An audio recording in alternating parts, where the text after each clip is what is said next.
अस्सलामुअलैकुम दोस्तों। मेरा नाम आतिका मलिक है और एक बार फिर से आप सबका खुशामदीद है आपके अपने यूट्यूब चैनल आओ सीखे विद आतिका पे। तो दोस्तों, आज इस वीडियो में एक बार फिर से हम डिस्कस करने वाले हैं कि लेसन प्लान उर्दू में कैसे बनाया जाता है। लेसन प्लान, जिसे उर्दू में तवील दरस का मंसूबा या सबक खाका, मंसूबा बंदी, इसके कई सारे नाम हैं, सारे होते एक ही हैं। तो वो कैसे बनाया जाता है। और अगर आप चैनल पर पहली बार आए हैं तो चैनल को सब्सक्राइब करके बेल आइकन को ज़रूर प्रेस करिए। और इस वीडियो की जो पीडीएफ होगी वो मिलेगी आपको मेरे टेलीग्राम चैनल पर, जिसका लिंक डिस्क्रिप्शन में है। आप वहां से ज्वाइन कर सकते हैं और इस पीडीएफ को और इससे पहले जितने भी लेसन प्लान बने हुए हैं उन सब की पीडीएफ वहां से बिल्कुल फ्री ले सकते हैं। तो सबसे पहले आप डालिए तवील दरज का मंसूबा, फिर उसके बाद स्कूल का नाम डालिए जिस स्कूल में भी आप लेसन प्लान को प्रेजेंट करने जा रहे हैं उस स्कूल का नाम यहाँ पे लिखिए, यानी जहाँ पर आपकी ट्रेनिंग लगी हुई है। फिर उसके बाद तारीख डालिए, तो जिस तारीख को आप प्रेजेंट कर रहे हैं अपना लेसन प्लान वहाँ पे ये तारीख डालिए, उसी तारीख को डालिए। फिर उसके बाद दर्जा आता है, तो दर्जा 6, 7, 8 आप कुछ भी डाल सकते हैं। दर्जा जो होता है वो हमारा मैटर नहीं करता है क्योंकि जो लेसन प्लान है वो फॉर्मेट कैसा होना चाहिए वो इम्पॉर्टेंट है। तो दर्जा आप यहाँ पे कुछ भी डाल दीजिए। आज मैं यहाँ दर्जा 6 डाल रही हूँ। फिर मजमून, तो मजमून ये हमारा रहेगा उर्दू, और ज़ैली मजमून जो होते हैं वो उर्दू में दो होते हैं, एक नज़्म होता है या फिर नस्र होता है। तो आज हमारा जो मजमून है वो है नस्र। बारी बारी आप अपने अकॉर्डिंग डालिए, फर्स्ट सेकंड थर्ड कुछ भी डाल दीजिए। तो यहाँ पे आज मैं सेकंड डाल रही हूँ। फिर आता है वक्त, वक्त जो सबसे ज़्यादा इम्पॉर्टेंट है क्योंकि ये 40 मिनट का है, इसीलिए इसे तवील दरस का मंसूबा कहते हैं, यानी दीर्घ पाठ योजना। फिर आता है उन्वान, तो उन्वान कहते हैं टॉपिक को। उन्वान हमारा है सलाम के आदाब। इसके बाद आता है मकासद उमूमी। मकासद उमूमी यानी सामान उद्देश्य। तो जितने भी लेसन प्लान आप बनाएंगे सब के जो मकासद उमूमी होंगे वो सेम होंगे। मकासद उमूमी में कोई चेंज करने की ज़रूरत नहीं होती है। मकासद उमूमी यानी सामान उद्देश्य। तो नंबर 1 पे आप डालिए कि तलबा के अदबी ज़ौक़ को निखारना और मादरी ज़बान उर्दू से रोशनाश कराना। फिर दूसरा जो होगा वो होगा तलबा को मुनासिब लब व लहजा और सही तलफ़ुज़ की अदायगी के साथ उर्दू नस्र पढ़ने की मश्क बहम पहुंचाना। क्योंकि हमारा जो आज का उन्वान है वो नस्र है, तो यहाँ पे नस्र है। अगर वो नज़्म होता तो यहाँ पे नज़्म लिखते, बस इतना चेंज करना पड़ता है। फिर तीसरे नंबर पे आप डालेंगे कि तलबा के अंदर गौर व फिक्र और तहकीकी सलाहियत को उजागर करना। फिर चौथे नंबर पे होगा कि तलबा को अच्छी व मुताज़िन बुलंद ख़्वानी सिखाना। फिर 5वें नंबर पे होगा तलबा के ज़ख़ीरा अल्फाज में इजाफ़ा करना। ये हुआ हमारा मकासद उमूमी। अब हम बात करते हैं मकासद खुसूसी की, यानी जो विशिष्ट उद्देश्य वो कैसे बनाया जाता है। तो जो विशिष्ट उद्देश्य होगा वो आपके उन्वान के अकॉर्डिंग बदलता रहता है। तो नंबर 1 पे आप डालेंगे इल्मी, और इल्मी में आप लिखेंगे कि तलबा को, यहाँ पे आप अपने टॉपिक का नाम लिखेंगे, तलबा को सलाम के आदाब से जुड़ी हुई इल्म से वाकिफ़ कराना। फिर दूसरे जो पे आएगा इदराक, तो इदराक में आप लिखेंगे कि तलबा को सलाम के आदाब के अहमियत से वाकिफ़ कराना। फिर तीसरे नंबर पर आएगा फ़ाल, तो यहाँ पे आप लिखेंगे तलबा सलाम के आदाब सबक का खुलासा अपने अल्फाज में बयान कर सकेंगे। ये हुआ हमारा मकासद खुसूसी। अगर आप एग्ज़ाम में देखेंगे तो एग्ज़ाम में भी आपसे सिर्फ यही पूछा जाता है कि मकासद उमूमी और मकासद खुसूसी क्या होता है, उसके बारे में आपको बताना होता है। फिर आता है लौज़ामात, तो लौज़ामात कहते हैं सहायक सामग्री को। सहायक सामग्री में आप लिखेंगे मॉडल, नक्शा, चार्ट वगैरह। फिर आता है तदरीस का तरीका। तदरीस का तरीका यानी कि आपके जो टीचिंग मेथड क्या यूज़ करेंगे उसके बारे में लिखना होगा। तो उसमें आप लिख सकते हैं सवाल व जवाब का तरीका और डिस्प्ले का तरीका। फिर आता है मशरिक इल्म, तो मशरिक इल्म में आप, यानी कि मशरिक इल्म कहते हैं पूर्व ज्ञान को, यानी बच्चे के पिछला इल्म कितना है उसके बारे में पता लगाने को। तो यहाँ पे आप लिखेंगे तलबा, यहाँ फिर से आप अपने टॉपिक का नाम लिखेंगे कि तलबा सलाम के आदाब के बारे में उमूमी मालूमात रखते हैं, ये आपने लिख दिया। लेकिन ये तलबा जो हैं सलाम के आदाब के बारे में उमूमी मालूमात रखते हैं, ये पता कैसे चलेगा। तो इसको पता करने के लिए आप बच्चों से कुछ ऐसे सवाल पूछेंगे, बिल्कुल आसान आसान सा, और ऐसे सवाल होंगे 2-3 सवाल ऐसे पूछेंगे कि जो बच्चे जिसका जवाब देंगे उसी से रिलेटेड आपको दूसरा सवाल बनाना होगा। तो ये इम्पॉर्टेंट होता है और डिफ़िकल्ट भी होता है, जिसे तमहीदी सवालात कहते हैं। तो चलिए जानते हैं कि तमहीदी सवालात कैसे बनाएं। तो इसके लिए आप 3 कॉलम बनाइए और सबसे पहले जो कॉलम होगा उसमें होगा सीरियल नंबर और जो दूसरा कॉलम होगा उसमें लिखेंगे तलबा असातिज़ा के अक़दामात। फिर तीसरा जो कॉलम होगा उसमें लिखेंगे तालिबे इल्म के फ़ाल। तो सवाल नंबर 1 आप बच्चों से पूछिए कि आसमानी किताबों के नाम बताइए। तो बच्चे बताएंगे तौरेत, ज़बूर, इंजील, कुरान मजीद। ये हुआ 4 किताबें जो आसमानी हैं, यानी आसमान से जो नाजिल हुई हैं। फिर आप दूसरा सवाल पूछेंगे कि कुरान किस पर नाजिल हुई। तो बच्चे बताएंगे हमारे प्यारे नबी करीम सल्लल्लाहु अलैहि वसल्लम पर। फिर आप जो तीसरा सवाल है वो पूछिए कि नबी करीम सल्लल्लाहु अलैहि वसल्लम जब किसी से मिलते तो क्या करते। तो बच्चे बताएंगे सलाम करते। तो फिर आप चौथा सवाल पूछिए कि सलाम के आदाब क्या हैं। तो बच्चे जो जानते होंगे वो बताएंगे, अगर नहीं जानते होंगे तो फिर वो खामोश हो जाएंगे। और जब बच्चे खामोश हो जाएंगे इसका मतलब ये हमारा मसला सवाल है, अब इसी को हमें आगे पढ़ाना है। तो इस तरह आपका तमहीदी सवालात बन गया। आई होप आपको पसंद आ रहा होगा। अगर पसंद आए आप इससे तो लाइक कर दीजिए। फिर इसके बाद आप बयान मकसद करेंगे। तो बयान मकसद जो होगा वो इन तीनों जो कॉलम हैं उनसे अलग है, ये इससे जुड़ा हुआ नहीं है, बल्कि ये बयान मकसद अलग लिखेंगे और उसमें लिखेंगे कि तलबा आज हम सब मिलकर, यहाँ पर आप अपने टॉपिक का नाम लिखिए कि तलबा आज हम सब मिलकर सलाम के आदाब के बारे में तफसीली मुताला करेंगे। फिर पेशकश 1, तो पेशकश 1 यानी प्रस्तुतिकरण 1 इसे कहते हैं। इसमें भी 3 कॉलम बनेंगे, लेकिन जो पहला कॉलम होगा वो अलग होगा। इसमें पड़ेगा तदरीसी नुक्ता यानी शिक्षण बिंदु जिसे कहेंगे। तो तलबा, फिर दूसरा जो कॉलम होगा वो होगा तलबा असातिज़ा के अक़दामात। फिर तीसरे नंबर पर जो कॉलम बनेगा उसमें रहेगा तालिबे इल्म के फ़ाल। तो जो तदरीसी नुक्ता है उसमें आप लिखेंगे सलाम के आदाब का तारुफ़।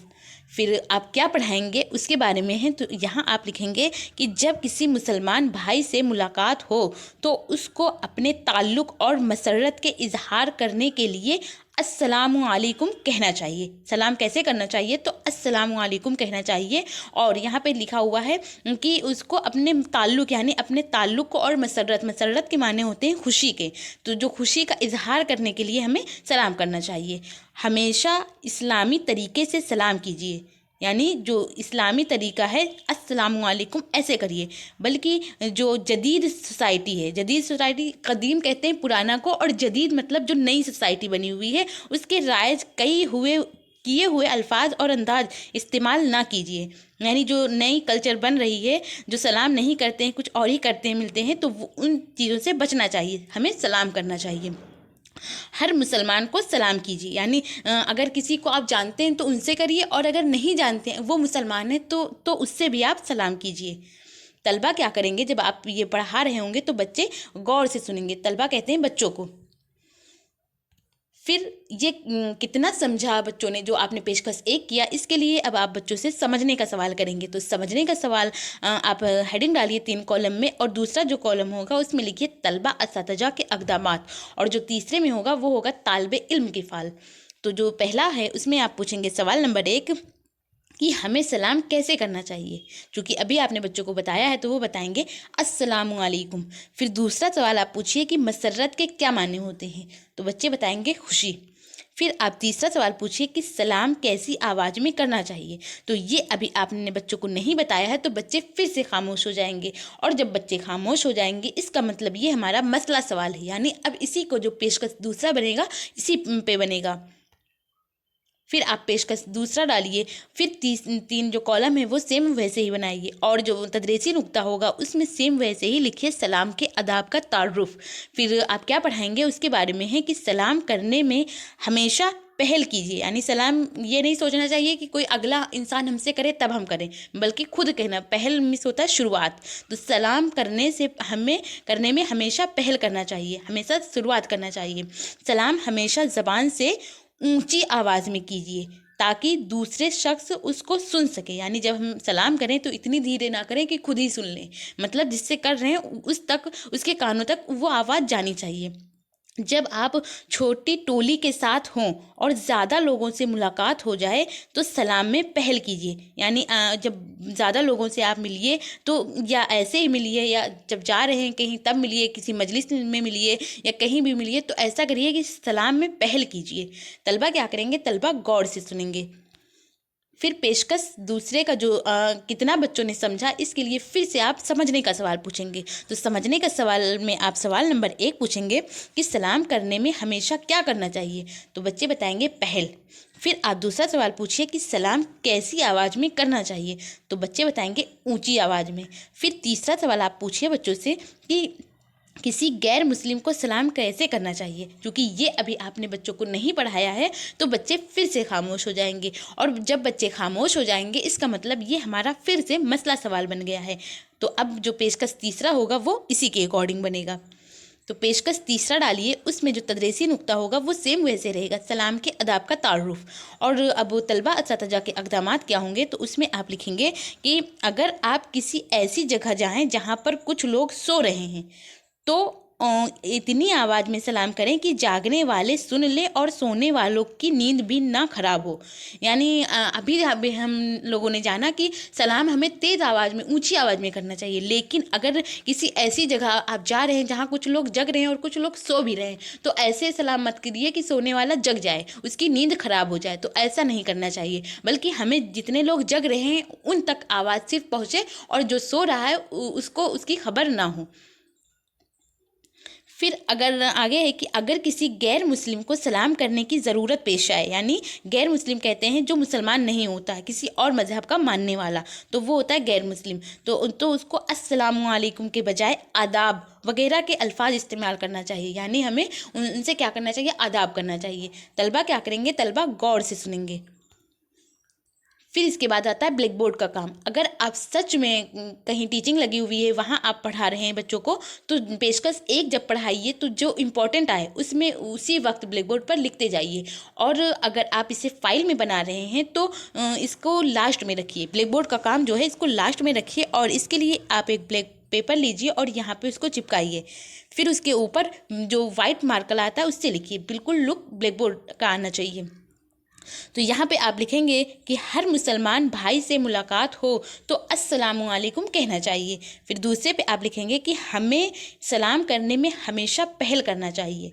फिर तीसरे में आप लिखेंगे कि हमें इस्लाम, यहाँ इस्लाम हो गया गलत, ये सलाम होना चाहिए, इसको अलिफ जो है वो हटा दीजिए, बल्कि हमें सलाम हमेशा ऊंची आवाज़ में करना चाहिए।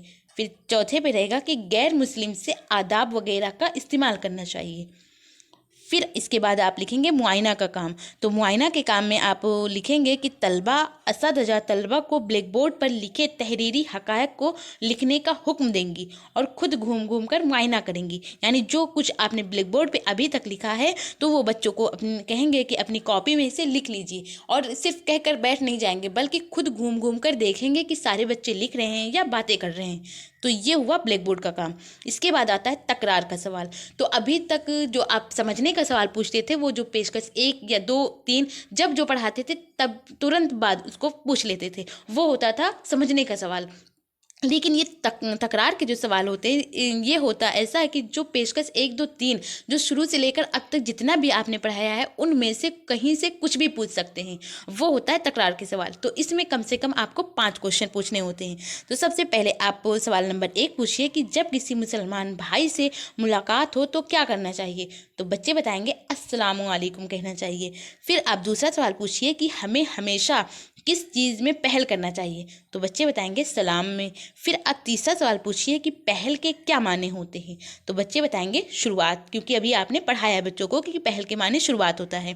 फिर आप चौथा सवाल पूछिए कि हमें कहाँ सलाम धीमी आवाज़ में करना चाहिए, तो बच्चे बताएंगे जहाँ कोई सो रहा हो। फिर आप पाँचवा सवाल पूछिए कि हमें आदाब किस से करना चाहिए, तो बच्चे बताएंगे गैर मुस्लिम से। फिर इसके बाद आता है घर का काम। तो घर के काम में आप लिखेंगे तलबा असातिज़ा तलबा को सलाम के आदाब, यहाँ पे रहेगा सलाम के आदाब के बारे में लिखकर और पढ़कर आने का हुक्म देंगी।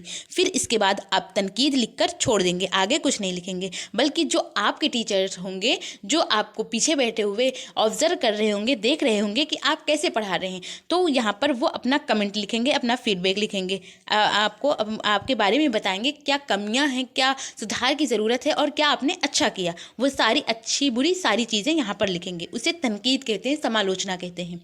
इस तरह जो आपका लेसन प्लान है वो कंप्लीट हो गया। और इसकी जो PDF है वो आपको मिलेगी मेरे टेलीग्राम चैनल पर, जिसका लिंक डिस्क्रिप्शन में, आप वहां से ज्वाइन कर सकते हैं और इसकी फाइल ले सकते हैं। आई होप आपको ये वीडियो पसंद आया हो और आपके लिए ये वीडियो यूज़फुल हो। अगर पसंद आया हो तो आप इसे लाइक कर दीजिए, और अगर चैनल पर पहली बार आए हैं तो चैनल को सब्सक्राइब करके बेल आइकन को ज़रूर प्रेस करिए। और जो भी दोस्त आपके BEd या DLEd कर रहे हैं और उनका ऑप्शनल सब्जेक्ट अगर उर्दू है तो उन तक इसको शेयर भी कीजिए। और आपको ये वीडियो कैसी लगी, अपना फीडबैक हमें कमेंट के ज़रिए ज़रूर बताइए। Thank you. हमेशा खुश रहिए।